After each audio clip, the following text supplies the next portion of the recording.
আমি আমার ডেইলি রুটিনের মতো দোকানে কাজ করাতে আসলাম। এই প্রচন্ড ব্যস্ততার মধ্যে ভিডিও রেকর্ড করার কোন প্ল্যানই আসলো না। তখন আমি ভাবলাম দোকানে কি করি না করি এটা তো রেকর্ড করতেই পারি। তো আমি যখন আমার কাস্টমারে লাগিয়া এক চাউমিন বানাই তখন হঠাৎ দেখি আমার দোকানে আমার বন্ধুরা আইছে। তারা আমার দোকানে আওয়াটা তো স্বাভাবিক, তারা সবসময়ই আয়, কিন্তু তার হাতে যখন আমি কেকটা দেখতে পাই আমি একদম শক হইয়া যাই। জন্মদিন তো আরো কত পালন করছি, কিন্তু আমার লাগে এগুলা জীবনে প্রথমবার হইতে আসছিল, যার কারণে আমি অনেক বেশি খুশি হইয়া পড়ি।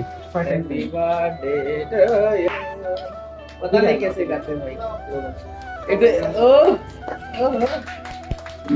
জীবনের এই যুদ্ধে সবাই সংঘর্ষ করে থাকে, সুখ আর দুঃখ মিলিয়ে হইল জীবন। জন্ম থেকে মৃত্যু পর্যন্ত বন্ধুত্বই হলো একমাত্র সম্পর্ক যেটা আমরা নিজে তৈরি করে থাকি। আর আমি খুবই ভাগ্যবান যে আমার জীবনে এরকম বন্ধু রয়েছে। জন্মদিন হিসেবে আজকে কোনো প্ল্যানই ছিল না, কিন্তু ওরা যা করলো অল্প সময়ের মধ্যে অনেক আনন্দ করে ফেললাম। তারপর আমরা লেগে গেলাম অল্প খাওয়া দাওয়া করতে। আর তুমি এই ভিডিওটি তোমার বন্ধুদেরকে শেয়ার করে জানাও তোমাকে এভাবে সারপ্রাইজ দিতে। দেখা হচ্ছে নেক্সট ভিডিওতে। Thank you for watching.